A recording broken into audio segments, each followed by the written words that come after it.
today.com. Mostly sunny, warm, high 66. Mainly clear tonight, low 52. Tomorrow, areas of low clouds and fog to start. Otherwise, some mix of clouds and sun. Warm with a high of 67. Clouds breaking for some sun Tuesday before a shower moves in. Mainly in the morning, high 54 early on. But then temperatures falling into the 40s in the afternoon. Mostly sunny Wednesday, high near 50.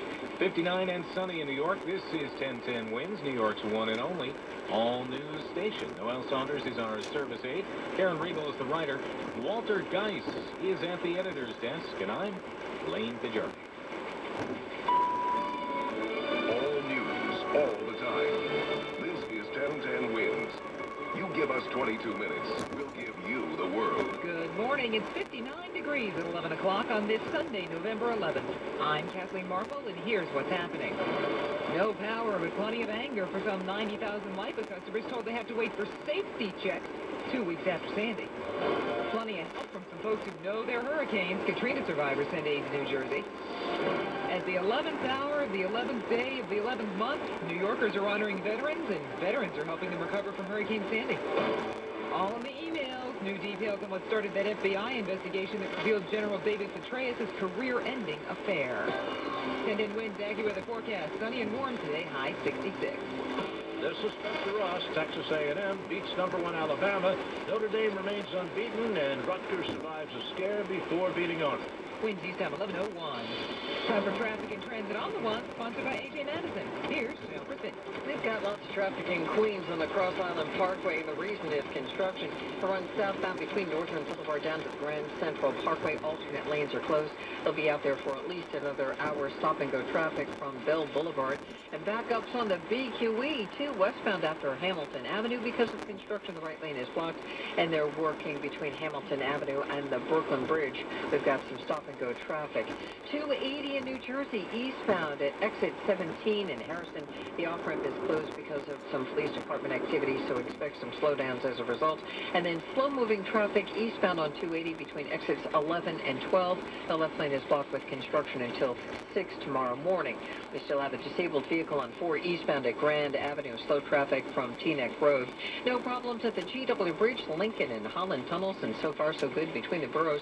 A-train service has resumed as of this morning between 207th Street and Inwood, Manhattan, down to Howard Beach. Shuttle buses running from the Howard Beach station to Far Rockaway, Mott Avenue stations. I'm Janelle Crispin. Our next report, 11:11 on 1010 Winds. With great deals, free shipping, and special financing options, A.J. Madison makes it easy to replace appliances damaged during the storm. Call their appliance replacement hotline, 800-570-3355, or online at ajmadison.com. Winds east time 11:02.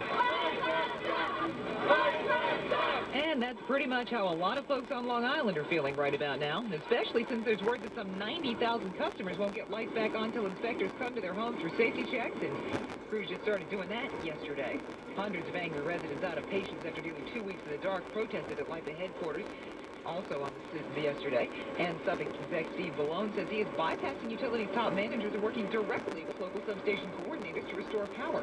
All of this pressure finally got LIPA officials talking to the media yesterday. We want to get the lights on as quickly as we possibly can. That's LIPA's COO Michael Hervey, who describes the damage to the Long Island Power Authority's infrastructure from Sandy as unprecedented. And really, if you think about it, nobody's framed it this way, but 3 storms. The windstorm and the water storm with Sandy, and then the nor'easter/blizzard following up. 5,900 linemen are out there working on getting power restored. And LIPA says they hope to restore power to 99% of those who will be able to receive it safely by the end of Tuesday. If your home was damaged by floodwater and your electrical system hasn't been checked out by an electrical contractor, you're not one of those. Gene Michaels, 1010 Winds at LIPA headquarters in Hicksville. During a visit to storm victims in the Rockaways yesterday, Governor Cuomo promised that LIPA won't hear the end of this. I believe the utility companies have failed them, and I'm going to hold them accountable.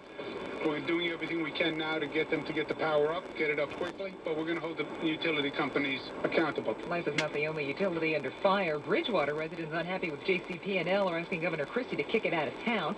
Overall, though, most New Jersey and Con Ed customers are expected to have lights by tonight. Homeland Security Secretary Janet Napolitano is touring Staten Island today to meet with state and local officials and check on the hurricane response. She's set to talk to the media this afternoon.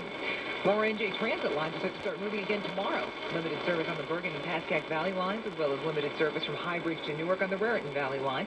They also plan to start offering a new discounted ferry service from the Hoboken Terminal to Pier 79 on West West 39th Street in hopes of alleviating some congestion at the Port Authority bus terminal. Of course, keep it locked to 10-10 winds for traffic and transit on the ones. Winds news time 11:04. New Jersey got some help from folks who know their hurricanes yesterday. A boxcar from New Orleans carrying everything from baby formula to school supplies to clothes, all collected in towns that survived Hurricane Katrina came in. Amtrak's Cliff Cole. We transported the donated items on our train to Preston, which traveled from New Orleans all the way through New York and to Washington, D.C., and it stopped in Newark, New Jersey. And that's not all. Another train is bringing 5 more pallets of aid in today. The money keeps rolling in from FEMA. Federal Emergency Management Agency says it has approved more than $411 million in housing and other aid for storm victims in the tri-state area. They've opened 44 disaster recovery centers and say that as of yesterday, more than 356,000 people have registered for assistance. You can find a recovery center and how to get help at www.fema.gov.